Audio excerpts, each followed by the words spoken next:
acá todos, desde sus experiencias y conocimientos de León Zuleta, ¿no? Desde lo personal, desde lo político, desde la propia reflexión individual sobre la propia vivencia. Quisiera iniciar preguntándoles cuáles creen que eran esas comprensiones que tenía León de las realidades de esa Colombia en los 80s, ¿no? Y cuáles fueron sus apuestas o lugares de enunciación para la transformación de las sociedades, que constantemente cuando lo leemos apela mucho a esto, ¿no? A la transformación de las sociedades a través de la transformación misma de la persona, ¿no? Entonces daría inicio, no sé si queramos hacerlo en este orden, ¿les parece? Entonces,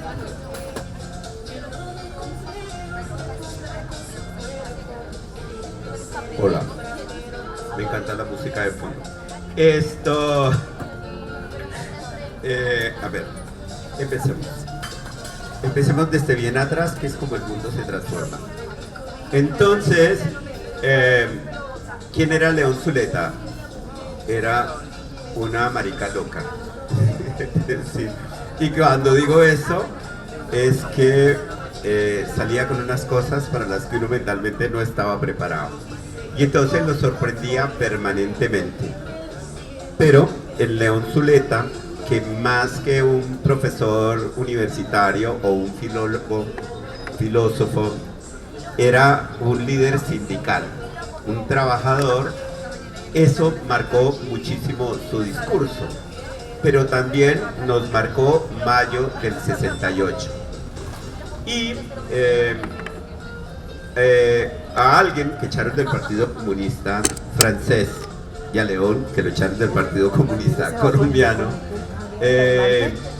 le llamó muchísimo la atención a León un libro que acaba de salir en París, que era el texto de Hockenheim, que sigue siendo como parte de la lectura queer de esta época, o sea, era demasiado adelantado para la lectura meramente marica.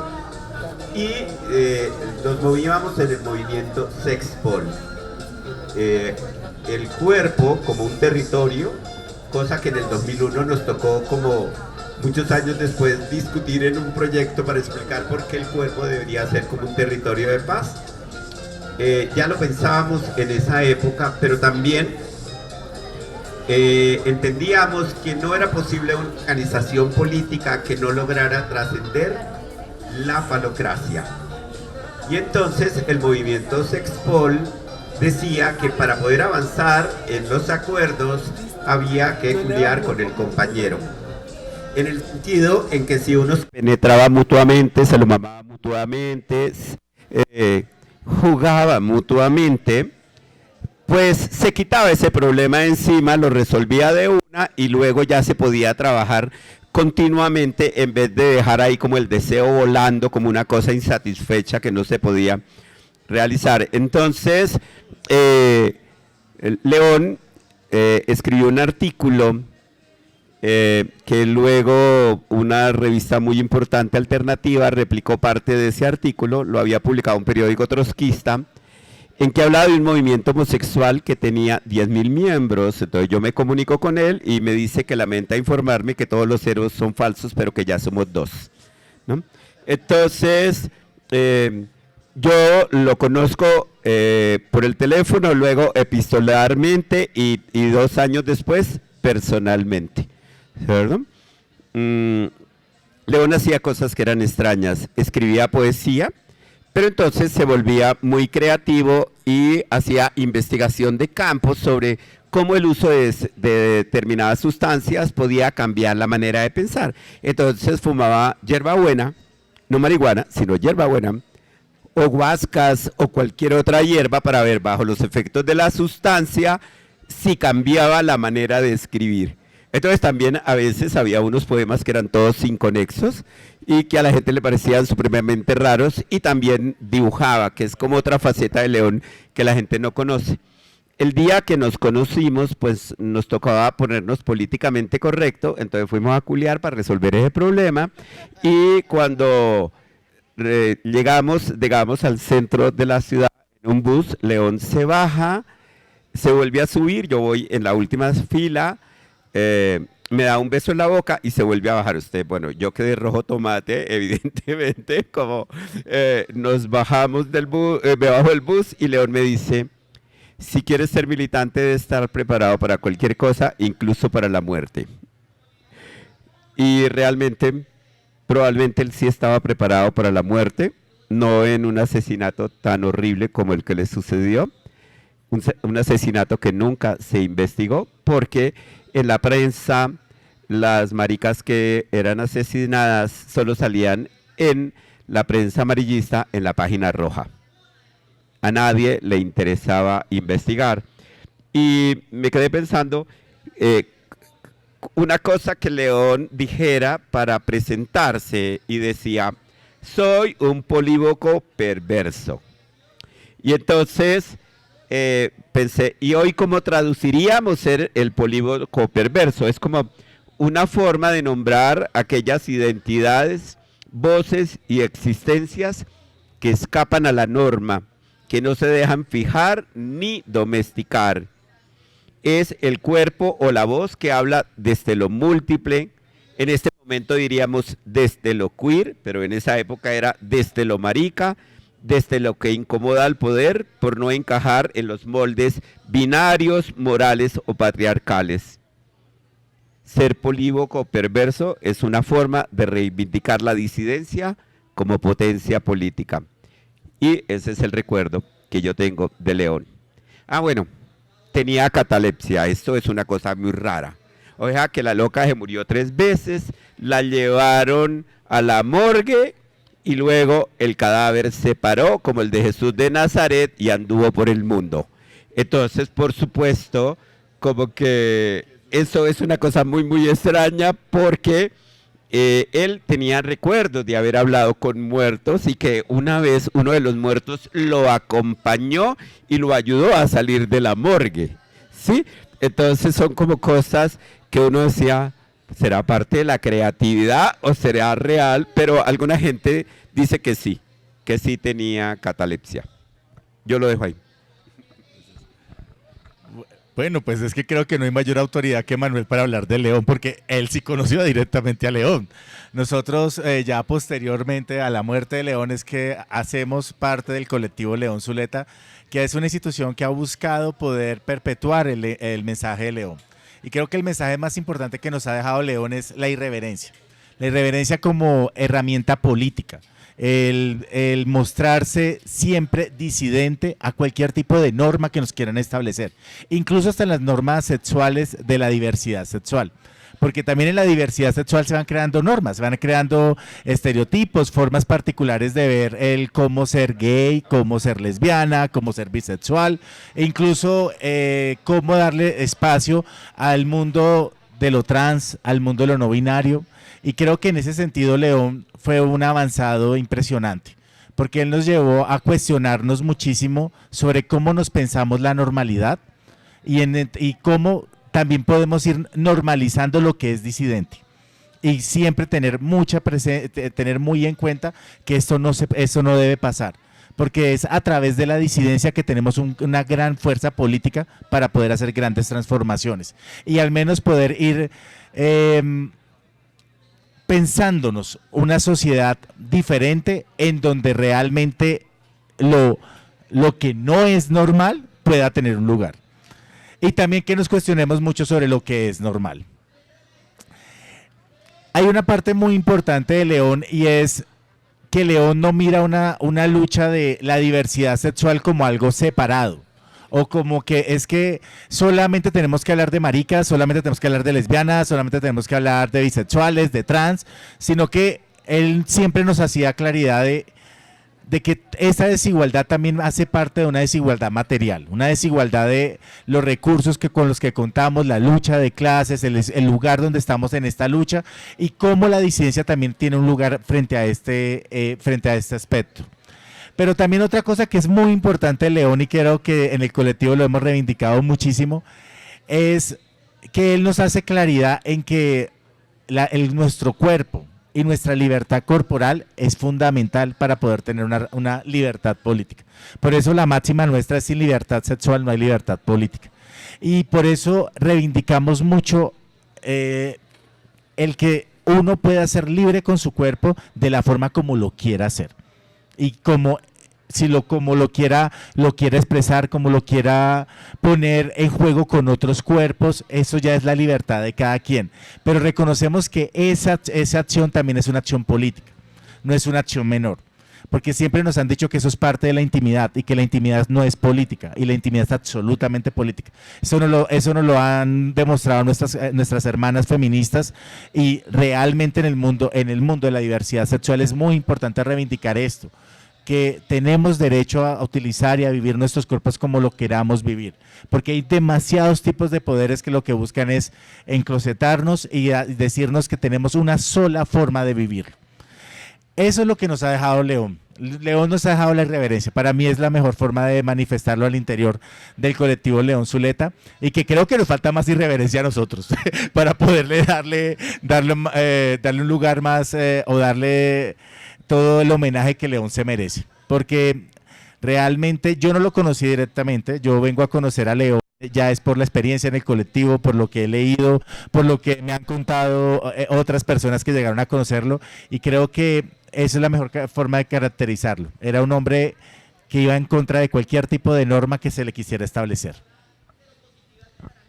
Bueno, un poco el recuerdo efectivamente de León ha sido una memoria construida. Por supuesto que a León Zuleta lo asesinan en el año 1993. Para quienes no saben, a León Zuleta lo asesinan con una cantidad impresionante de apuñaladas, 23 apuñaladas que le dan en su casa. Como lo decía Manuel, es un crimen en el marco de un movimiento, de un momento muy importante, porque es el inicio de los años 90, donde estaban asesinando dirigentes sindicales, donde estaban asesinando personas homosexuales de manera más deliberada, de manera más abierta. Eso no ha parado hasta hoy. Trabajadoras sexuales que siempre han estado también como una subregistro permanente, que son sujetas de amenaza, y León Zuleta es asesinado en ese contexto, y efectivamente hasta hoy, digamos, no hay claridad. Pero la forma como nosotros llegamos, y lo digo como colectivo porque hice parte del proceso fundacional del colectivo en el año 2007, es justamente a partir de las memorias y el relato. Creo que hay dos formas de conocer, o bueno, muchas formas de conocer a León, pero diría dos principalmente en esta mesa. Una, la que cuenta Manuel, efectivamente desde su vivencia personal, desde haber tenido la oportunidad de compartir espacio con León, y otra a partir de el legado de León, de sus escritos, de sus reflexiones.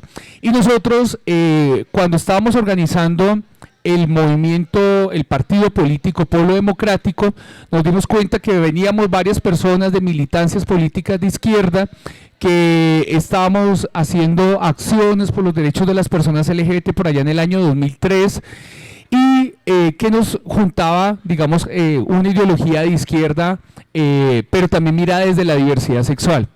Entonces, pues nos encontramos con unos textos y un compañero muy valioso que se llama Robinson Sánchez, que habían trabajado un documento muy importante con la Fundación El Solar de Medellín, donde se recopilaba un poco la memoria y la historia de León Zuleta, y es así como los maricas que veníamos de los procesos de izquierda, de la generación de los años 90 y del año 2000, conocemos a León porque no tuvimos la oportunidad de conocerlo personalmente.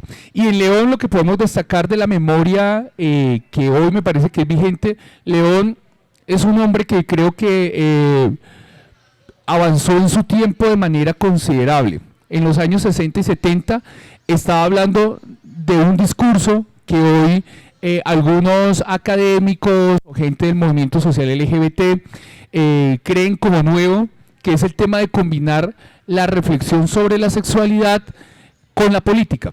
León Zuleta esencialmente era, digamos, un promotor de la idea de Sexpol, movimiento por la sexualidad y la política, y él decía que no podía haber liberación plena de la sexualidad si no había un cambio político, no podía haber una liberación homosexual, digamos como se denominaba en ese tiempo, cuando el sistema social, político y económico mantenía la esclavitud laboral, mantenía la esclavitud y la opresión sobre la sexualidad. Y cuando hablamos de la opresión de la sexualidad, no se trata solamente sobre la sexualidad de las personas homosexuales, o las personas lesbianas, o las personas trans. León Zuleta reflexionaba de que las personas heterosexuales también son víctimas de la cultura patriarcal y de la opresión del capitalismo, que les dice cómo comportarse hasta en la cama. A las personas heterosexuales el patriarcado y el capitalismo les dice cómo comportarse en la cama, cómo debe comportarse según sus deseos. Y León decía que lo que había que trabajar era efectivamente por la emancipación sexual, es decir, poder liberar la sexualidad para que personas, independientemente de su orientación sexual, de su construcción identitaria, pudieran ser tal cual ellos quieren ser, pero que eso no podía desligarse de un cambio de paradigma social. No puede haber liberación de las personas homosexuales en un sistema capitalista, en un sistema que explota, en un sistema que excluye a estas personas. Y me parece que es una reflexión absolutamente importante y vigente, porque hoy en el movimiento de la diversidad sexual encontramos personas con posturas políticas que siendo homosexuales, que los homosexuales hemos sido personas reprimidas por el sistema capitalista, defienden el capitalismo, defienden y reproducen formas de opresión, digamos, en el sistema, y a veces son legitimadoras, y es claramente visible cómo hay personas que hacen parte de sectores políticos tradicionales, de la clase política tradicional, que mantienen su orientación sexual o escondida o la colocan en un segundo plano porque son legitimadores de un orden social, político y económico. Creo que León Zuleta se separaría de esa visión y diría: necesitamos hacer un cambio no solamente porque las personas homosexuales puedan ser, sino porque las personas negras puedan vivir sin racismo, porque las personas indígenas puedan ser respetadas en sus identidades, porque las personas con capacidades diversas puedan ser integradas plenamente con todas las posibilidades a la sociedad. Entonces me parece que ese es un paradigma importante, y León Zuleta pues avanzó en su mirada décadas. Y hoy incluso, si yo diría, y Manuel me corregirá que lo conoció, si León Zuleta hoy estuviera vivo, yo creo que nos tendría corriendo 40 años más adelante en el pensamiento. Creo que es un ser humano, o fue un ser humano con una capacidad intelectual muy importante de poder viajar en el tiempo, a pesar de él estar ubicado físicamente en los años 60, 70, 80, hasta su asesinato en el año de 1993. Muchísimas gracias. En efecto, con esto último que dices, Jorge, creo que es importante enunciar que León Zuleta era un liderazgo político revolucionario. Y revolucionario en tanto, como dice Jorge, ese salto en el tiempo siempre veía más allá.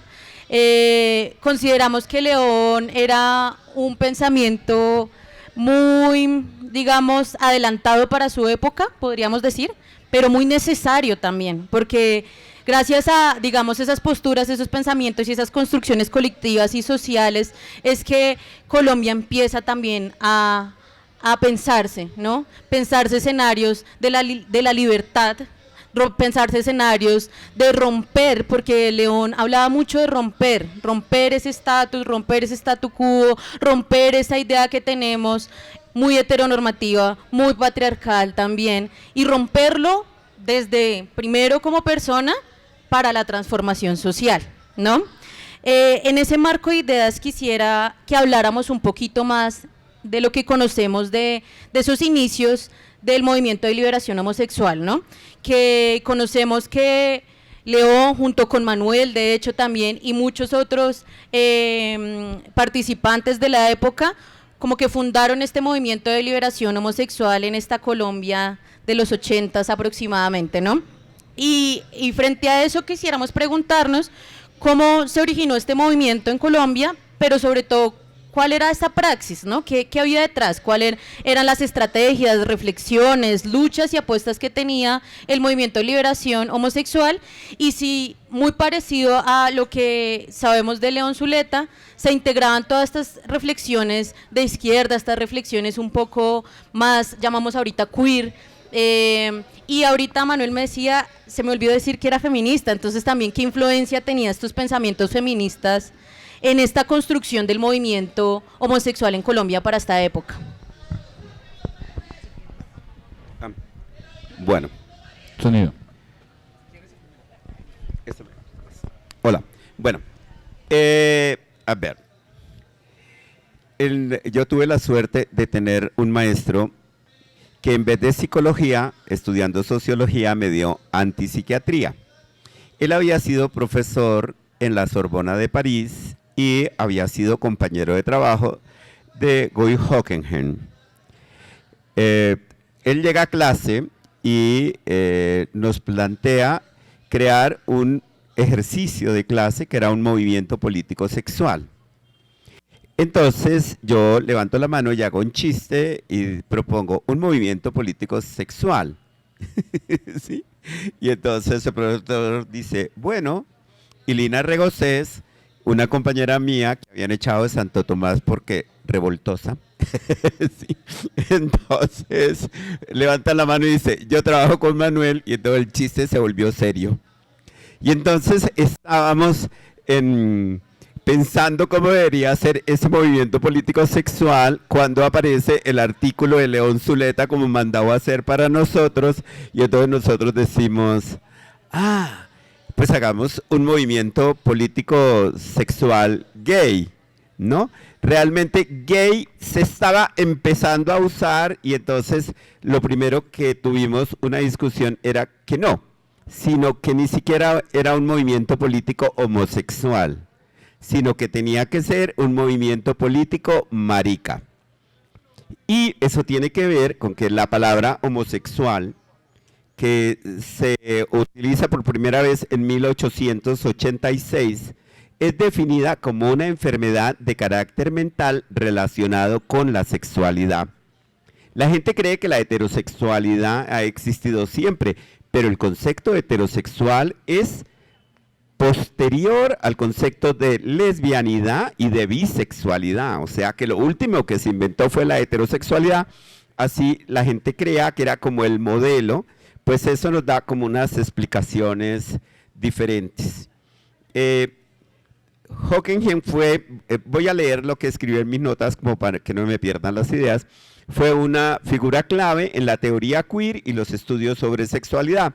Su obra más influyente es El deseo homosexual, que lo escribió después de mayo del 68, que fue como lo que lo motivó a escribir, que lo hizo en 1972. Esta es una obra que cualquier persona que trabaje en el tema de las sexualidades en el mundo debería leer, ¿cierto? El deseo homosexual, Guy Hockenheim. Es una obra pionera porque es la primera obra que critica al heteropatriarcado desde una perspectiva que une el marxismo con la antipsiquiatría. Por lo tanto, este libro fue fundamental no solo para los movimientos políticos sexuales en Europa, sino también en América Latina, y a mí me llamó muchísimo la atención porque en una de las primeras conversaciones con León Zuleta me dijo que sí había leído ese libro. Y entonces, pero yo hasta ahora estaba leyendo el primer capítulo en francés y con diccionario. La falta de no conocer el francés, solo el beso francés, digamos, pero el resto no, o sea, más la oralidad, digamos, es que más recientemente, como no hablo francés y estuve en Les Bruges, ¿sí? Yo me quedé pensando como, carambas, en español usamos les dije, les cuento, les comento, donde el pronombre no es claro. Y luego me di cuenta que en el catalán, en el valenciano, en una de las lenguas españolas, pues se usaba también ese les, pero no en la connotación en que yo propuse por allá en el 2004 de hablar de les, nosotres, vosotres, ellas, ¿cierto? El deseo homosexual lo que hace es denunciar cómo el sistema capitalista y patriarcal reprime el deseo disidente y propone una política del deseo que desborda las normas impuestas por la heterosexualidad obligatoria. En el texto se articula entonces una serie de elementos que siguen siendo fundamentales para nuestra construcción teórica actual, que es el deseo, la política y la disidencia sexual, y abrió un camino a lo que hoy llamaríamos la teoría marica o la teoría queer. De todas maneras, haciendo una aclaración, el concepto queer, que a la gente le suena muy nuevo, aparece en la carta de la demanda del padre del novio de Oscar Wilde, diciendo que Oscar Wilde era queer. O sea, era como una mariquita rara, ¿sí? Entonces, ese concepto pues se sigue utilizando.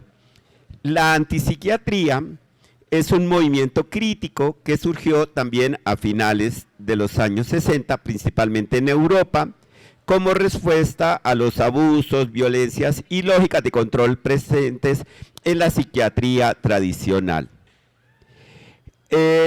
A principios del siglo XX se empezó a tratar de curar la homosexualidad. Y una de las cosas que primero se hizo fue lo que se llamaron tratamientos aversivos. Uno de los tratamientos, que era muy sencillo, consistía en que te metían un punzón por el ojo, se daba un martillazo, llegaba al cerebro, rompía unas conexiones y dejabas de ser marica o lesbiana porque ahora solo eras tonto, ¿cierto? Entonces, digamos que eso que se ha perfeccionado y que lo siguen haciendo algunas iglesias hoy, implica que las personas recibían choques eléctricos en los testículos, en el clítoris, en los pezones, en las tetillas, a la vez en que le ponían pornoimagen y le hacían a las personas violaciones correctivas. Por eso es tan importante el discurso de la antipsiquiatría para entender nuestra lucha en los movimientos políticos. La antipsiquiatría, ¿qué cuestiona? Pues evidentemente tiene que cuestionar la medicalización de la diferencia y el sufrimiento, pero también recordemos que en Colombia hasta hace 2006, 2007, también en los psiquiátricos se encerraba a homosexuales y lesbianas. Entonces ya en la antipsiquiatría se cuestionaba el uso del encierro, los electrochoques y medicamentos como formas de represión sexual. También recordemos que la homosexualidad y la lesbianidad fueron definidas como enfermedades de carácter mental, estaban en la lista de enfermedades de la Asociación Psiquiátrica Americana y en la lista de enfermedades de la Organización Mundial de la Salud, donde salió hasta 1991, el mismo día que las trans se volvieron enfermas. Entonces, la idea de enfermedad mental aparecía como una verdad que era incuestionable. Entonces, todo nuestro trabajo era mostrar que no éramos personas enfermas, ¿sí? Sino que era un ejercicio de determinación y también había que condenar el papel de la psiquiatría por mantener el orden social, sexual y moral. Si ustedes quieren leer sobre antipsiquiatría, por ejemplo, está Lain, David Cooper, Thomas Sachs y Foucault, que no habló directamente de antipsiquiatría, pero que su obra sí influyó a muchos autores profundamente. Hockenheim era amigo y compañero de trabajo de Foucault en la Sorbona, ¿cierto? La antipsiquiatría no negaba el sufrimiento psíquico, pero sí lo que hacíamos era denunciar cómo muchas veces se patologizaba lo que simplemente era una disidencia sexual. Pero también entendíamos el dolor social como la violencia ejercida por el bloque familiar, por las iglesias, por la escuela, donde las personas éramos excluidas por el simple hecho de que se nos pensaba diferentes y había como una negación a la resistencia. Por eso los homosexuales fuimos perseguidos en Colombia por el Estatuto de Seguridad de Torbay como subversivos. La relación de León Zuleta con el feminismo pudiéramos decir que es muy solidaria, muy crítica y profundamente política. Había una cosa muy particular y es que muchas de nuestras compañeras eran feministas y tenían documentos, tenían revistas. Nosotros les colaborábamos, pero no firmábamos, yo les ayudaba a diagramar las revistas, por ejemplo, pero no aparecían nuestros créditos, les hacíamos poemas, les hacíamos dibujos, pero nuestros créditos como un acto de solidaridad, digamos, no se firmaban. Entonces es como muy rico ese acercamiento. Las mujeres tenían una experiencia política organizativa previa a la nuestra.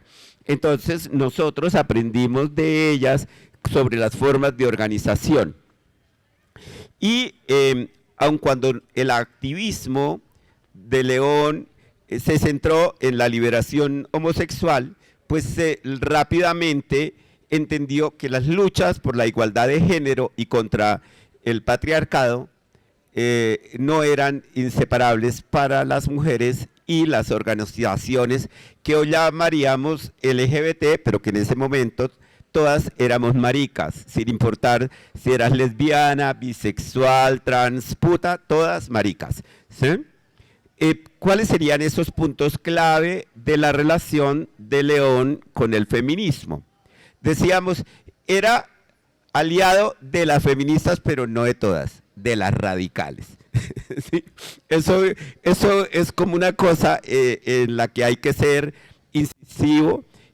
Sostuvo diálogos con las feministas que denunciaban el machismo estructural y la violencia de género, compartía con ellas la crítica al patriarcado como sistema de opresión sobre los cuerpos y los deseos. También había como un punto de contacto que era la crítica del machismo dentro del mismo movimiento homosexual, y León también cuestionó las actitudes patriarcales de algunos hombres homosexuales y hicimos todo un ejercicio de impulsar una reflexión sobre la estructura antipatriarcal dentro del propio movimiento. Había ciertas convergencias políticas que eran interesantes, como reconocer que tanto las mujeres como las personas homosexuales y trans eran personas subordinadas por el mismo orden heteronormativo machista y represivo. Planteó que la emancipación sexual no podría lograrse sin la emancipación de las mujeres y viceversa, y su pensamiento se anticipó en la idea de lo que hoy llamaríamos alianzas interseccionales. Es decir, reunirnos con las mujeres y en vez de sacarnos los ojos por cosas que parecían difíciles de manejar, hacer alianzas en aquellas pequeñas cosas en que podíamos marchar, caminar y reflexionar juntos, en vez de sentarnos en las pequeñas o a veces grandes diferencias. Bueno, creo que nos has dado un contexto muy grande sobre todo lo que implica el movimiento de liberación homosexual. Pues este movimiento realmente en la historia del movimiento LGBT en Colombia es el inicio de una gran lucha. Porque la reivindicación de los derechos de las personas que tienen una orientación sexual o tienen una identidad de género diversa no ha venido porque alguien venga y se lo reconozca porque ya. O sea, porque están allí, entonces ustedes existen, entonces tengan este derecho. No, todos estos derechos han sido parte de una constante lucha, de un reconocimiento en que primero dejen de ser enfermos, dejen de ser pecadores o dejen de ser perversos. Y esto no se hizo de una forma fácil o que no tuviera un costo. Miren, a nosotros nos matan por el solo hecho de ser gays o ser lesbianas o ser bisexuales o ser maricas o ser no binarias. Esta es una realidad que vivimos todos los días al día de hoy, aún en el 2021. Y estamos hablando que León comenzar a cuestionar estos modelos y estos órdenes de la normalidad desde 1980. Estamos, bueno, y antes de 1980, en un contexto en donde no solamente hay una discusión política y una lucha política armada en lo que está sucediendo en el país, sino también el narcotráfico es un actor muy importante en ese tiempo, que también va a establecer unos controles sociales y morales sobre cómo nos comportamos y cómo debemos de comportarnos en la sociedad. Entonces, hacer esto es comenzar a irrumpir en una sociedad y a decirles, miren, las personas que, o sea, los hombres que aman a hombres y las mujeres que aman a mujeres son personas en la sociedad. Y esto implicó comenzar a construir unos derechos, comenzar a construir un lugar de enunciación, un lugar político. Y esto arranca con el movimiento de liberación homosexual. Sin este movimiento de liberación homosexual, no hubiéramos tenido lo que hoy conocemos como un movimiento social LGBTIQ+, que ha generado una gran cantidad de reivindicación de derechos. Hasta 1980 ser gay o ser marica en Colombia era un delito. Imagínense, estamos hablando de 1980. Posteriormente, después de la Constitución del 91, si usted era profesor o profesora gay o lesbiana, a usted lo podían echar. Porque incluso estaba en el estatuto, en el estatuto del magisterio, que usted no podía ser homosexual siendo profesor o profesora. Usted no podía ser parte de la Fuerza Armada. Si usted tenía una pareja y el día que usted se muriera, pues entonces su pareja no iba a poder tener lo que ustedes construyeron en toda su vida. Usted no podía afiliar a su pareja al sistema de seguridad social. Usted no podía coger a su pareja y darle un beso en la calle. Usted no podía, a ver qué otras cosas se han venido ganando como en términos importantes. Usted no se podía casar con su pareja, usted no podía adoptar. Y estas son reivindicaciones y derechos que se han conseguido a través de ¿qué? De movimiento político. Esto no ha salido porque es que los heterosexuales vienen a reconocernos la diferencia. No, esto se ha dado a través de una lucha y de un reconocimiento donde también otros actores fueron muy importantes. No solamente, o sea, no es solamente por el movimiento social LGBTIQ+, o por el movimiento social de maricas y de lesbianas. Es también, esto se da por una reivindicación o lo que va sucediendo con el paso de lo que sucede en Colombia, que llega la Constitución del 91, tenemos una nueva forma de concebir derechos y esto nos ha permitido irnos ampliando en derechos. Ahora tenemos otras discusiones más importantes, bueno, tenemos otras discusiones, no esas sino otras. En este momento yo ya me puedo casar, pero el hecho que yo me pueda casar, ¿será que mi compañera trans puede entrar a un trabajo? ¿O será que el hecho que yo pueda adoptar a un hijo va a hacer que a mi compañera no binaria le reconozcan el nombre identitario, le reconozcan el pronombre en el lugar de trabajo? O el hecho de que de pronto algunos gays o algunas lesbianas, porque no nos podemos negar, también hacemos parte de ciertas clases. No, la única identidad nuestra no es solamente la orientación sexual o la identidad de género. También somos personas racializadas, también somos personas que estamos en un contexto económico determinado, vivimos en ciertos lugares. Ser gay o ser lesbiana en Colombia es muy diferente del lugar donde usted viva. Incluso está en la misma ciudad. Ser gay en Chapinero es muy diferente a ser gay en Ciudad Bolívar. Entonces, estas son cosas que nos ha llevado, nos ha permitido, el movimiento de liberación homosexual nos permitió arrancar en esta discusión. La discusión inicial fue que pertenecíamos y éramos sujetos políticos, que no éramos enfermos, no éramos perversos o no éramos pecadores. Y hemos venido consiguiendo derechos, pero la lucha sigue siendo vigente y tenemos nuevos retos, porque las realidades son diferentes y estamos encontrando otras problemáticas. Listo, yo brevemente agregaría como 3 cosas que nos deja el movimiento de liberación homosexual. Primero, León Zuleta empieza su activismo no justamente, digamos, en la lucha por la liberación de la homosexualidad, sino él empieza como activista estudiantil de secundaria. Él era activista estudiantil de secundaria y en ese momento recién triunfaba la Revolución Cubana, y creo que esa visión y de inicio de los años 60 de la necesidad de poder tener un cambio de condiciones radicales de la vida social y económica de la población siempre estuvo impregnada en el discurso de León Zuleta. Creo que el gran aporte de León Zuleta es siempre traer la política y y ponerla a dialogar con la sexualidad, la política de lo que está pasando en el país, de lo que está pasando con las clases trabajadoras, de lo que está pasando con también el territorio nacional. Y León Zuleta efectivamente mantiene incorporada esa visión digamos, de los movimientos revolucionarios de los años 60 y siempre va a estar presente en su, digamos, en su aporte, en su elaboración y en su activismo. Entonces, una mirada política permanente de diálogo con la sociedad.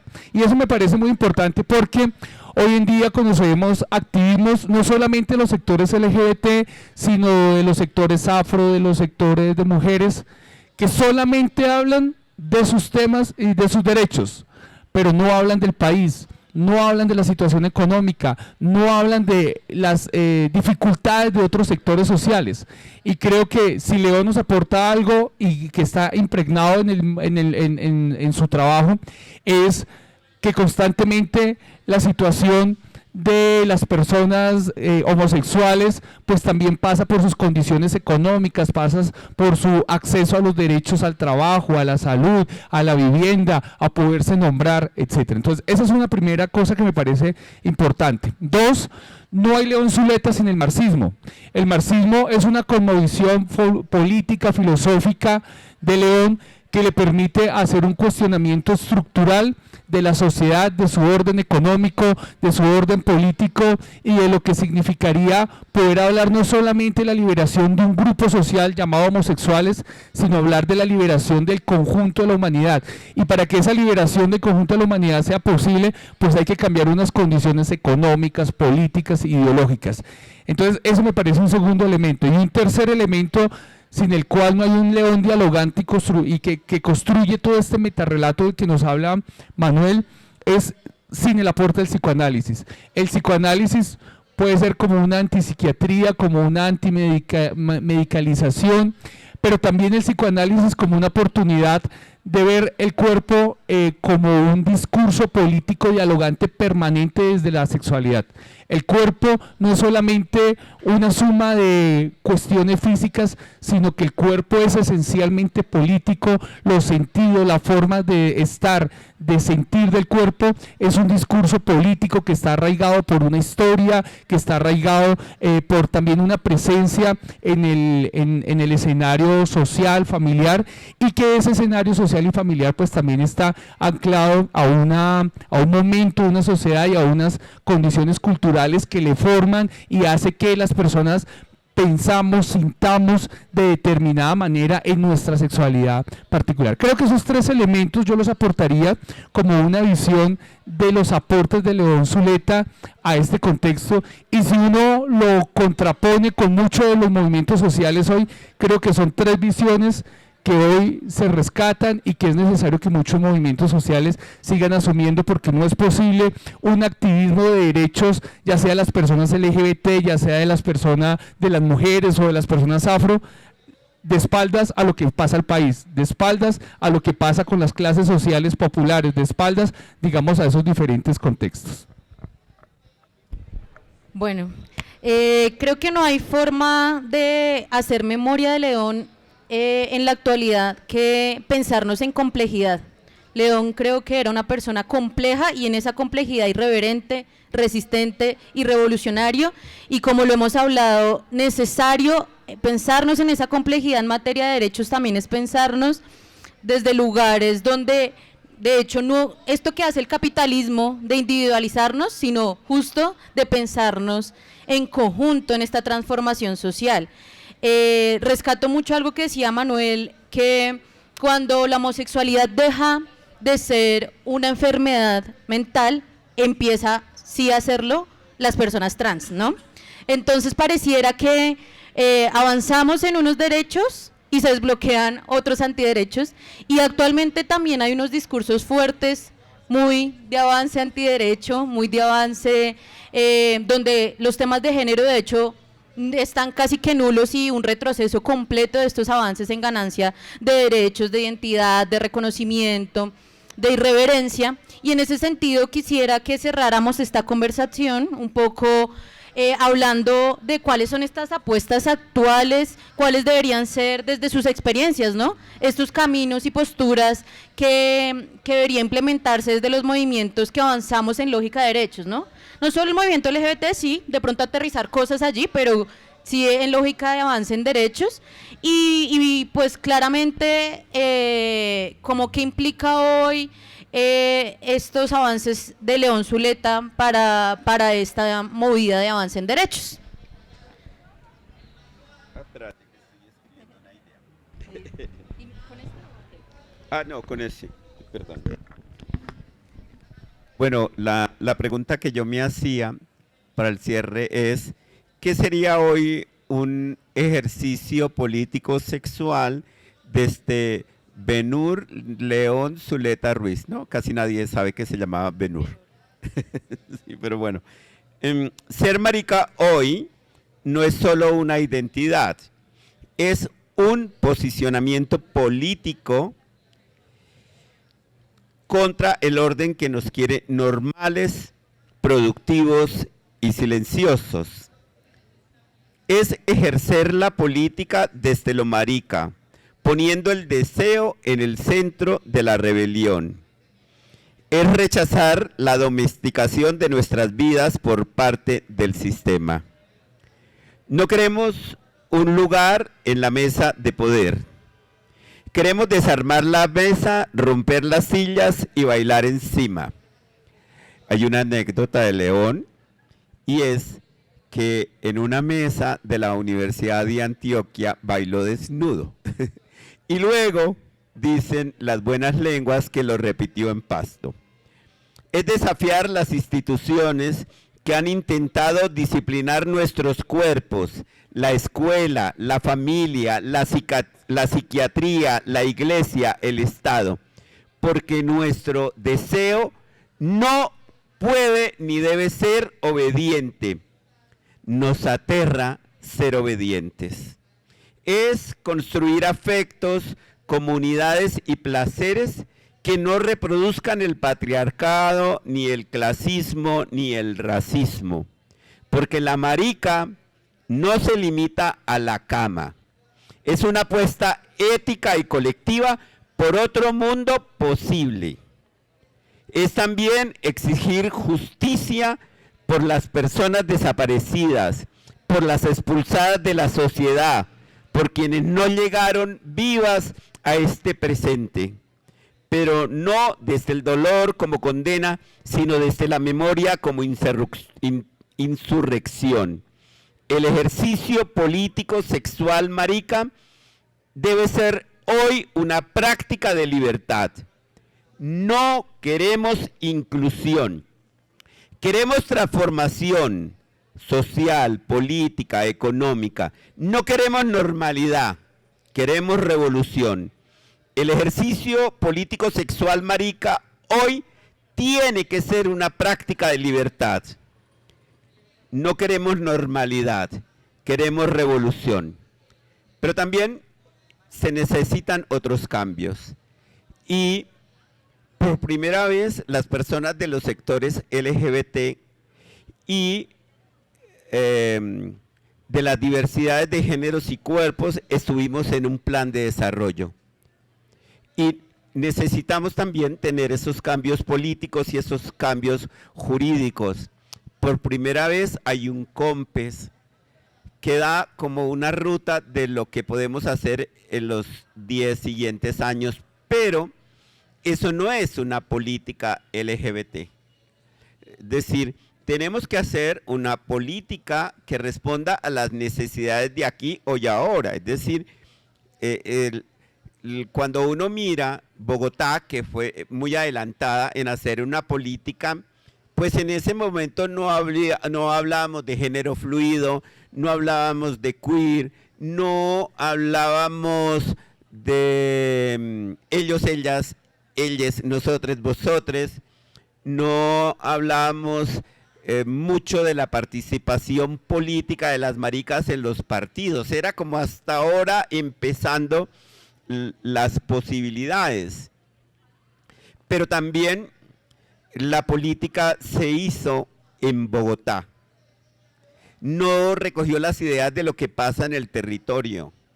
Es decir, las maricas en Bogotá tenemos muchos derechos y muchos privilegios que no están en otros lugares del país, entonces tenemos que pensar que hay ciertas cosas que se tienen que hacer en unos territorios específicos porque la vida, el cuerpo, las relaciones sociales, la economía se viven de una manera diferente. Pero también tenemos que pensar en la memoria histórica. O sea, yo hice todo un trabajo, no para ser el primero, pero lo fui, para ser reconocido como víctima del conflicto armado y como una persona obligada a vivir en el exterior. Y estoy demandando al Estado porque no teníamos que haber salido del país, porque el Estado nos tenía que haber creado las condiciones para vivir aquí. Pero esas condiciones todavía no están dadas. Entonces tenemos que seguir luchando para que se den las condiciones para que nuestros derechos no sean un imaginario, sino un ejercicio pleno para todos, todas y todes. Creo que con eso. Ahorita pensando como en la pregunta final, yo me cuestiono, o sea, ¿qué haría León ahorita? O sea, si hubiera seguido vivo, ¿cómo estaría? Sí, claro, muy seguramente no sería nada extraño. Pero también me cuestionaría, bueno, ¿cómo estaría también mirando nuestra lucha, lo que hemos hecho como movimiento LGBT, la forma como nos organizamos? Y creo que el primer mensaje que nos dejaría es, nuestra lucha no es una lucha de nosotros solos, o sea, no es una lucha de solamente por hacer una reivindicación de derechos de personas con orientación sexual e identidad de género diversa. Es también una lucha con los sindicatos, es también una lucha por el reconocimiento de los campesinos, es una lucha por el reconocimiento del racismo, porque las mujeres puedan tener entornos laborales y en la calle que sean dignos para ellas y que no sean de violencias. Es una lucha con todos los sectores, porque si nosotros nos quedamos solamente viéndonos nuestro pedacito, nuestro lugarcito, no estamos haciendo las grandes transformaciones que implican realmente acabar no solamente con el patriarcado, sino también con un sistema económico que nos vive oprimiendo. Y creo que allí León nos haría un llamado fundamental a no podemos creer que solamente hablar de unos solos derechos es alcanzarlo todo. Creo que León en este momento estaría apoyando mucho más a los movimientos de mujeres trans, a los movimientos de prostitutas y de trabajadoras sexuales que están diciendo en este momento nos están matando y nadie se preocupa por nosotras. León estaría en este momento levantando las banderas de la gente que no tiene en este momento voz y estaría diciendo existen y tienen que tener un lugar. Y creo que ese es el gran reto que, bueno, no voy a hablar como institucionalidad, pero creo que es el gran reto que el Estado va a tener. Cómo poder abordar esta gran diversidad y cómo poder hacer que realmente lo que la Constitución dice que todas, todos y todos tenemos los mismos derechos realmente se cumpla, reconociendo las grandes desigualdades en las cuales nos encontramos y las grandes complejidades que vivimos. Creo que esta es una pregunta que todavía sigue abierta, no hay una forma clara de responderla, pero la única forma que creo que se puede responder es actuando en términos políticos, es transformando la política. Es la única forma en que podremos darle esta respuesta a cómo la exclusión puede ser abordada desde el elemento institucional que siempre la ha excluido. Listo, yo creo que serían como 3 ideas sobre las cuales se podría trabajar hacia adelante, que son ideas absolutamente vigentes de parte de León Zuleta. En primer lugar, me parece que la unidad con otros movimientos sociales, con el movimiento social de mujeres, con el movimiento juveniles, con los movimientos estudiantiles, movimientos sindicales, creo que una necesaria unidad, por ejemplo, con el movimiento campesino Hoy Colombia está atravesando por un momento inédito políticamente, que es un momento de reforma agraria. Yo estoy absolutamente seguro que León Zuleta estaría hablando de los maricas campesinos, de las personas trans en el campo, de que la reforma agraria no sea solamente la entrega de tierras, sino que sea la vivencia de la diversidad sexual en la ruralidad. Entonces creo que ese diálogo con otros movimientos sociales, con otros sectores de la sociedad, sería y es una idea vigente. Por otra parte, poder hablar de las regiones. Así como León Zuleta a inicios de los años 60 tenía una mirada sobre lo latinoamericano, sobre, digamos, gente en otros contextos no occidentalizados, pues estaría hablando del tema de las regiones, un poco la idea de León. No es posible que hoy en pleno 2025 hayamos tenido el asesinato de una mujer trans en Medellín en las condiciones como se presentaron, pero ese es solo un caso de más de 50 que llevamos en el transcurso del año, porque el asesinato a las personas diversas sexualmente en Colombia no ha parado desde el año 93 que asesinaron a León, años anteriores, y hoy en pleno 2025, Colombia junto con Brasil y México siguen siendo los 3 países de Latinoamérica donde más asesinato a personas LGBT hay, y sobre todo especialmente a personas trans, y eso debe llamar la atención porque sigue siendo una tragedia humanitaria. Y tercera idea es que así como han avanzado los derechos de las personas diversas sexualmente, hay que decirlo y hay que denunciarlo, que ha avanzado y se ha reencauchado un discurso neoconservador que intenta señalar los derechos de las mujeres, los derechos de las personas LGBT, bajo un discurso que hablan de la ideología de género. Hablan de ideología de género para atacar los derechos que hemos ganado en las calles, los derechos que hemos ganado en términos civiles, patrimoniales, en términos de derechos humanos.